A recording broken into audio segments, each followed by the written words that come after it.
Hello friends. आज मैं अपने इस चैनल टेक आचार्य में जो आज का टॉपिक है वो हमारा सी लैंग्वेज की सीरीज़ में वेरिएबल्स है। तो आज हम बात करेंगे वेरिएबल्स की।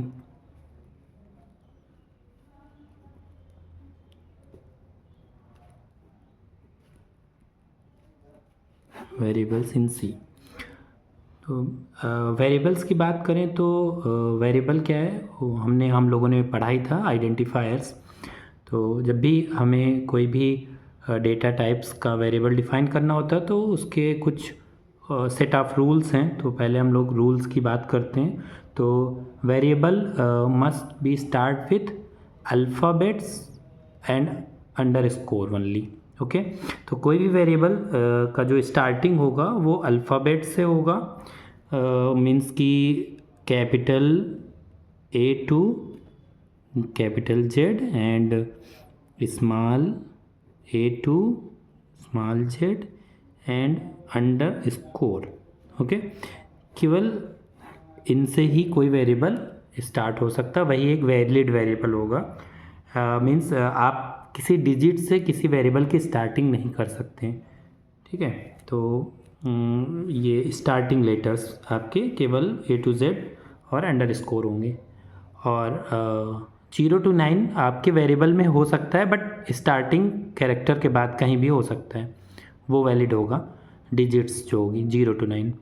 अच्छा, एक चीज़ और बताना चाहते हैं, हमारा जो वेरिएबल डिक्लेरेशन होता था वो बिफोर C99 क्या होता था कि आपको स्टार्टिंग में ही वेरिएबल डिफाइन करना पड़ता था।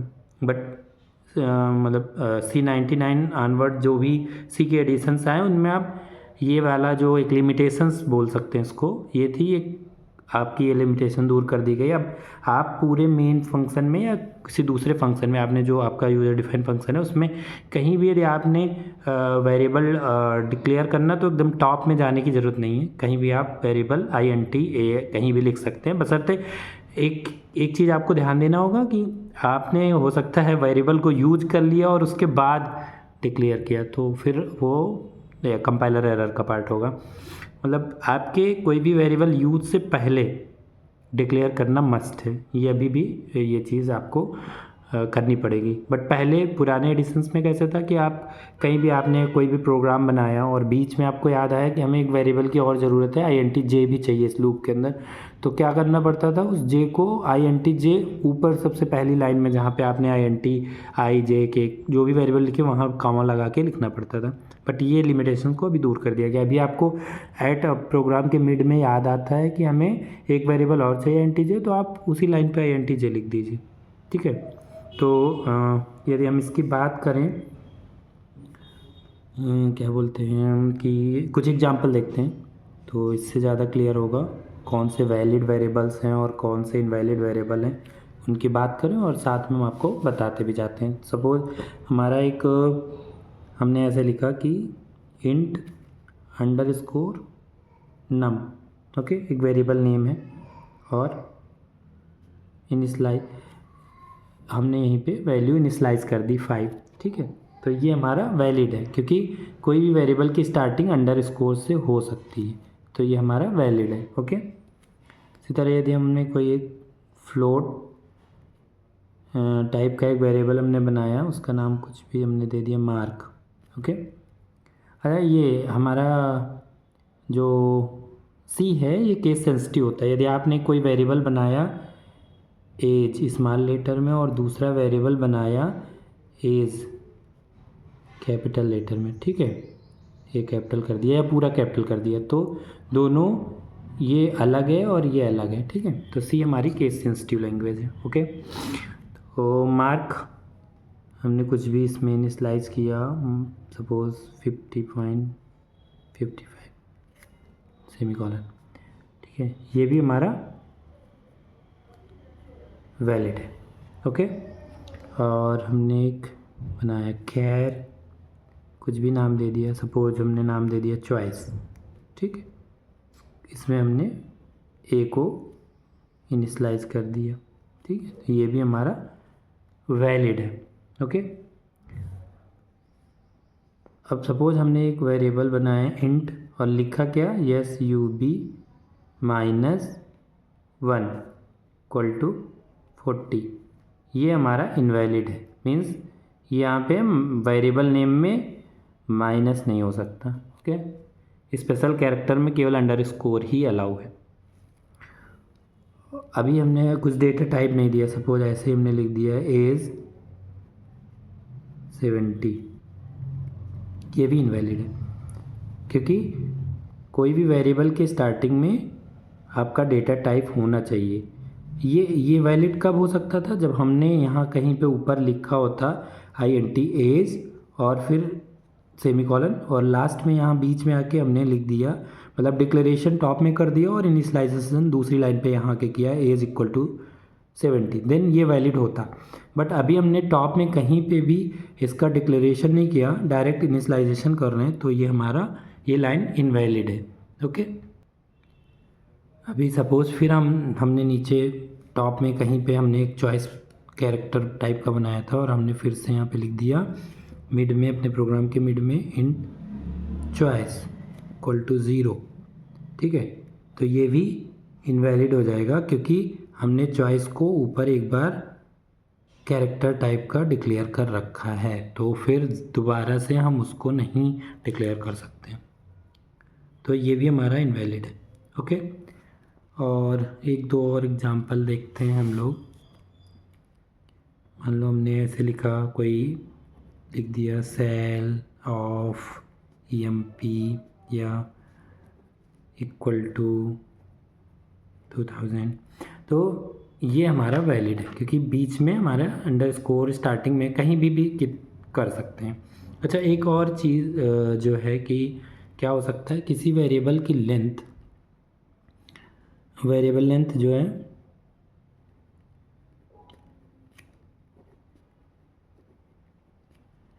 कितने कैरेक्टर्स की होनी चाहिए, 31, ठीक है, 31 characters variable length, max length बोल दो।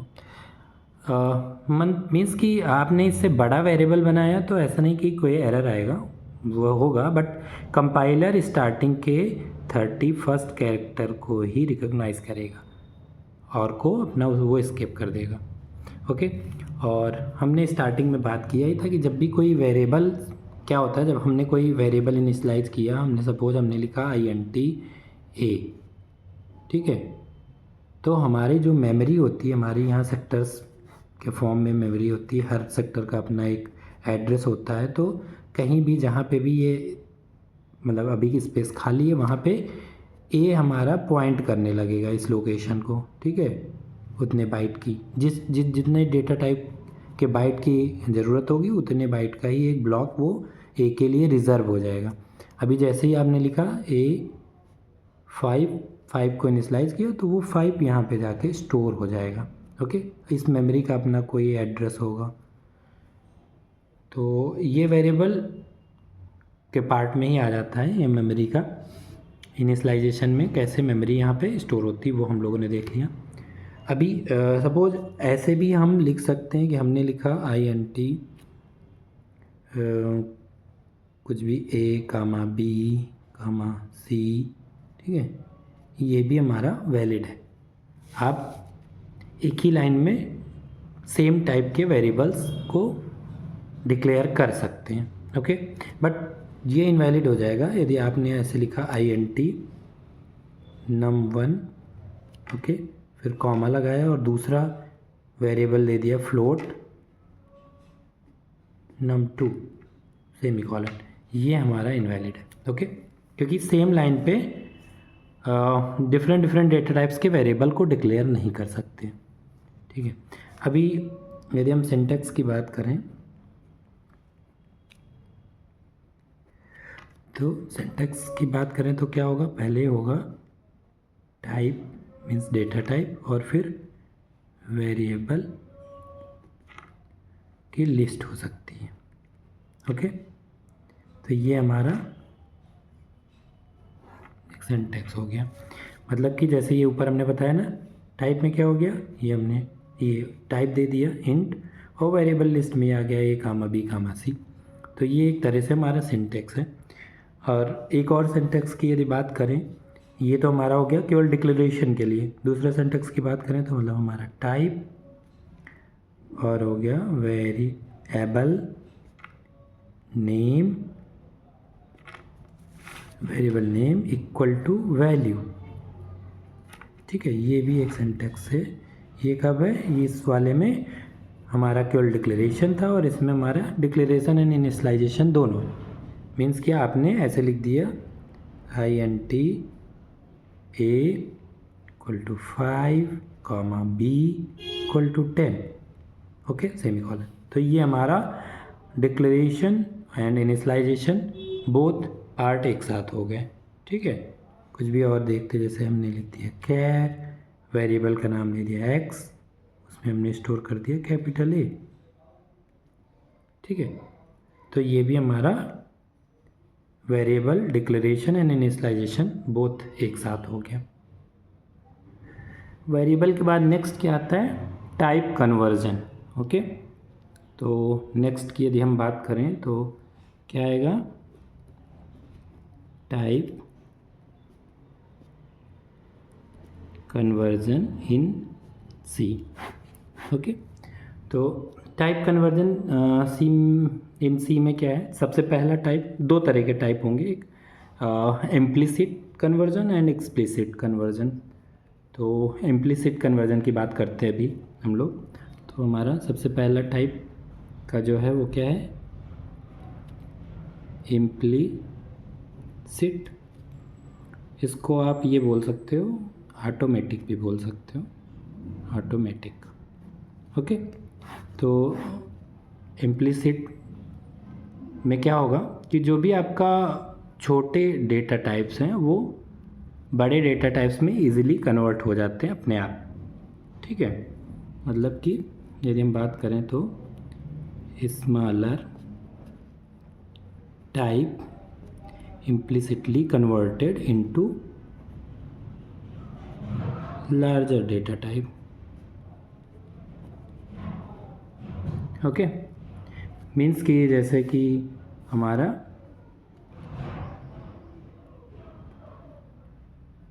इंट कन्वर्ट हो जाएगा फ्लोट में इजीली। ओके, तो इसमें बात करें तो इसको भी कैटेगराइज करके ही देखते हैं हम लोग। तो पहले कैटेगरी की यदि हम बात करें तो पहले कैटेगरी क्या आता है? Integer promotion. इंटीजर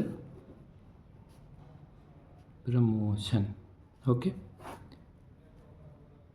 अभी इसमें क्या होता है? इंटीजर प्रमोशन मतलब कि जितने भी हमारे इंट से छोटे टाइप होते हैं, ठीक है, मतलब कैर हो गया, सार्ट हो गया, बूल हो गया, ये सब इंटीजर में प्रमोट कर दिए जाते हैं। इंट में या फिर अनसाइंड इंट में ऑलरेडी ये आप सी में अपने आप ही प्रमोट हो जाते हैं।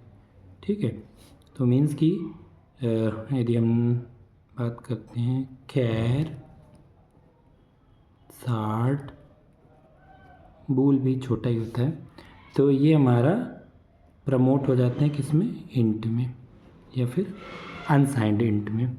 ठीक है, तो यदि हम एक छोटा सा प्रोग्राम बना के देखते हैं तो मीन्स हैज़ इंक्लूड stdio.h। ठीक है, stdio.h, फिर हमने क्या बनाया? मेन मेथड int मेन, और यहाँ पे हमने बना दिया कैर ch, इसमें ए स्टोर कर लिया। ठीक है, और हमने यहाँ पे लिख दिया int num to ch plus 5। ठीक है, अब यहाँ पे हम प्रिंटफ कर लेते हैं। Printf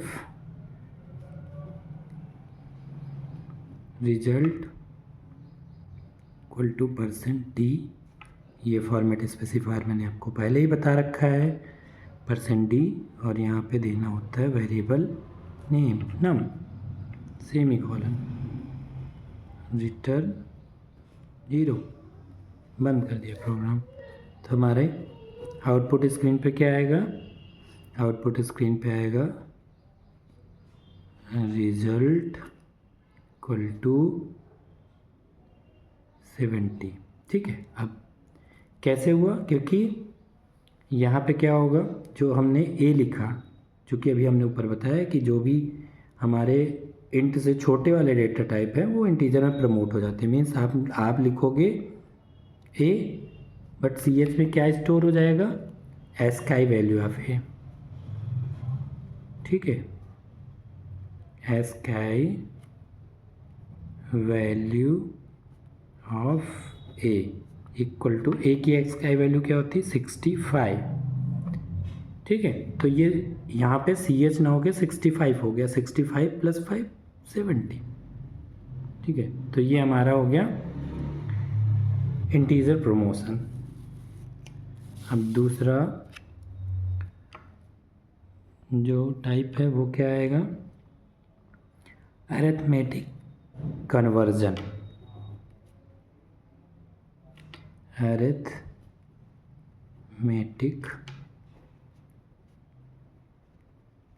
conversion.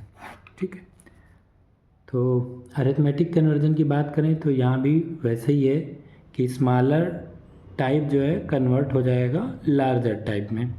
इसकी हायरार्की होती है, वो हायरार्की हम लोग एक चार्ट बना के देख लेते हैं। तो है हायरार्की में क्या आएगा? कैर और 60 किस में कन्वर्ट होंगे? इंट में। ठीक, इंट हमारा किस में कन्वर्ट होगा?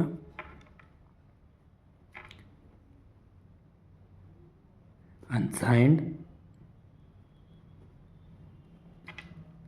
इंट में। अनसाइंड इंट किस में कन्वर्ट होगा? लॉन्ग में। ठीक है, और लॉन्ग किस में कन्वर्ट हो जाएगा? अनसाइंड लॉन्ग में।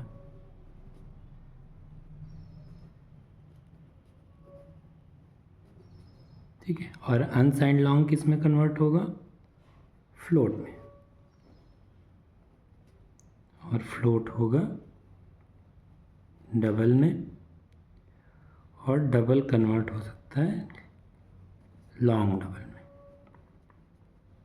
ओके, तो ये हमारा आर्डर है कैसे स्मॉलर टू लार्जर जाएगा। तो ये हमारा अरिथमेटिक कन्वर्जन है। जब भी मतलब कोई भी एक्सप्रेशन लिखी होगी तो उस एक्सप्रेशन में कैसे ये होगा उसका एक प्रोग्राम बना के देखते हैं। तो सपोज हैज़ इंक्लूड की लाइन हो गई, इसके बाद मेन मेथड हमने बनाया, और मेन मेथड में एग्जांपल देखते हैं अरिथमेटिक कन्वर्जन का। हमने दे दिया INT A = 5, और दूसरी लाइन में हमने क्या दे दिया? Float B = 2.5। Okay, semicolon. फिर हमने एक बना दिया फ्लोट, वेरिएबल का नाम दे दिया रिजल्ट मीन्स, हाँ, और एक एक्सप्रेशन हमने लिखी A + B। ओके, अब यदि हम प्रिंटफ प्रिंट कराते हैं result equal to %.1f, float का फॉर्मेट स्पेसिफायर, और यहाँ पे हमने जो वेरिएबल बनाया था रेज, उसको प्रिंट कर दिया। ओके, ये हमने कैपिटल से लिख दिया। ये एरर तो नहीं देता, बट आप लोग हमेशा अपने प्रैक्टिस में रखिए कि पहला लेटर स्मॉल ही लिखिए, वो ज़्यादा गुड अप्रोच है। ओके, तो ने ऐसे कर दिया। उसके बाद यदि हम रिटर्न 0 कर दिया तो आउटपुट पे क्या आएगा? आउटपुट विंडो पे आएगा हमारा 7.5। ठीक है, मतलब कैसे आएगा इसको हम लोग समझ लेते हैं। क्योंकि मैंने बताया था कि अरिथमेटिक कन्वर्जन इम्प्लिसिट कन्वर्जन होगा अपने आप। तो जो ये आपकी लाइन है res equal to a plus b, ठीक है, तो ए हमारा भले ही इंटीजर टाइप का है बट वो किस में कन्वर्ट हो जाएगा, हमारा हो जाएगा 5.0 प्लस 2.5, क्योंकि बी हमारा तो ऑलरेडी फ्लोट था और ये भी अभी फ्लोट बन गया, तो रिजल्ट क्या हो गया 7.5। ओके, तो ये हमारा हो गया अरिथमेटिक कन्वर्जन। तीसरे कैटेगरी की बात करें तो थर्ड कैटेगरी क्या आएगी, थर्ड कैटेगरी हमारी आएगी implicit conversion in assignment. Okay, implicit conversion in assignment. Okay, implicit conversion in assignment. तो इसमें कैसे होगा, एट असाइनमेंट आपका यहाँ भी रूल अपना वैसे ही है कि smaller type convert larger type. Okay, एक एग्जांपल में देखते हैं हम लोग, has include stdio dot h int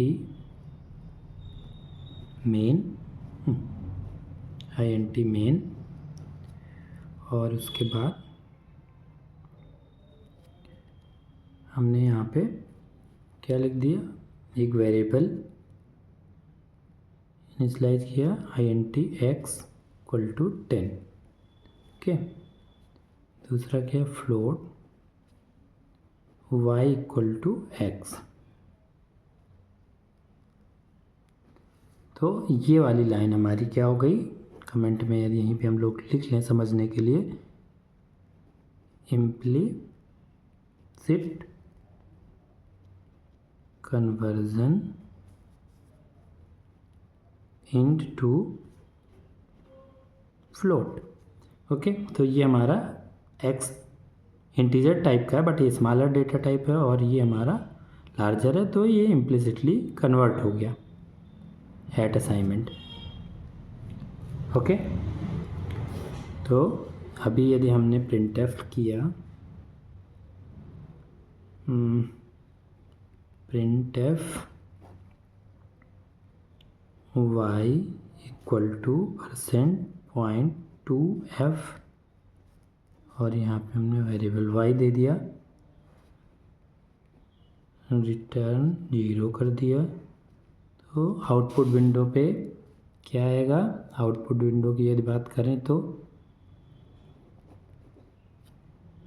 output window पे आ जाएगा आपका, चूँकि यहाँ पे आपने 10 इसमें इनिशियलाइज किया था बट चूँकि ये फ्लोट में कन्वर्ट हो गया और हमने यहाँ पे 0.2f लिखा हुआ, तो हमारा आउटपुट में क्या आएगा, y इक्वल टू 10.00। ओके, तो ये हमारा आउटपुट पे आ जाएगा। अब हम फोर्थ कैटेगरी की बात करें तो फोर्थ कैटेगरी हमारी क्या हो जाएगा, implicit conversion in function call. Implicit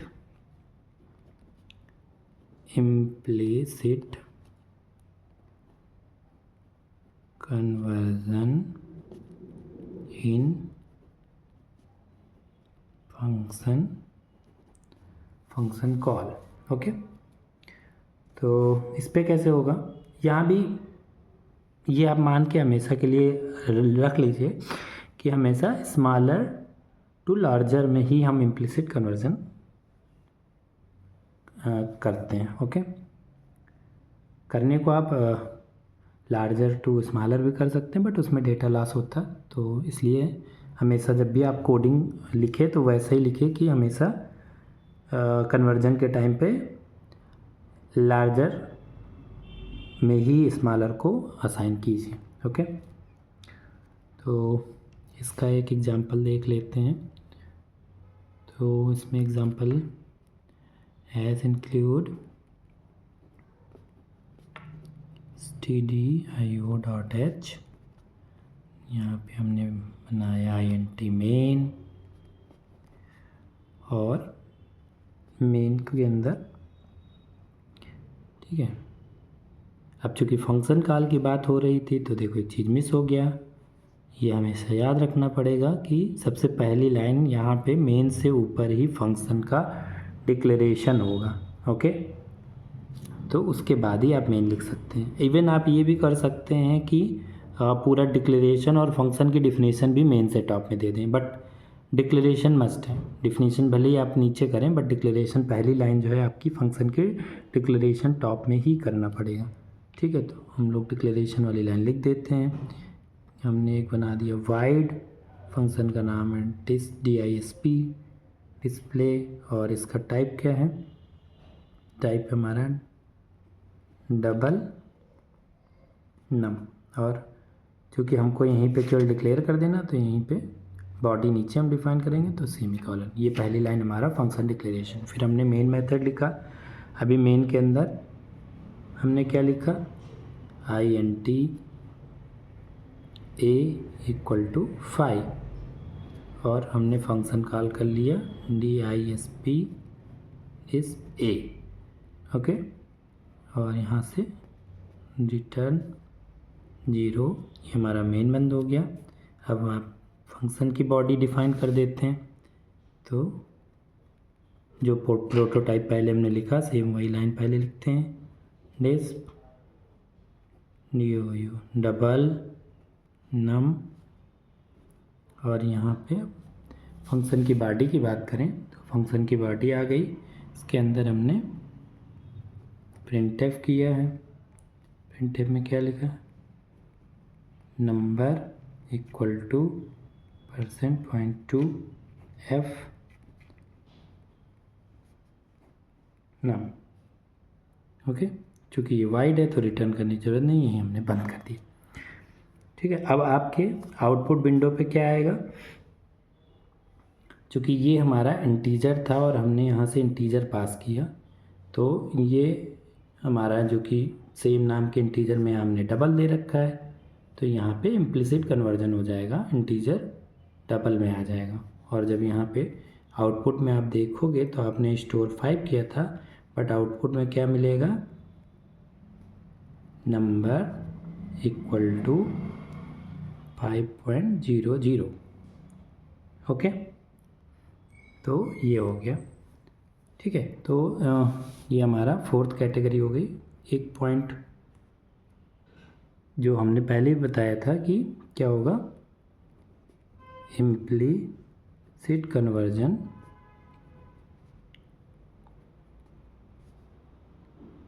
can be cause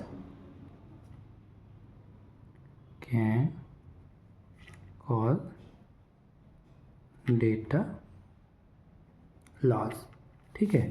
ये किस केस में होगा कि यदि आपने कहीं पे भी ऐसे कुछ लिख दिया, सपोज़ यहाँ पे आपने डबल बनाया होता और यहाँ पे इंट में स्टोर कर रहे होते तो पॉइंट की वैल्यू तो वैसे भी छूट जाती। तो मतलब ये ठीक है, एक छोटे से एग्जांपल में देख लेते हैं।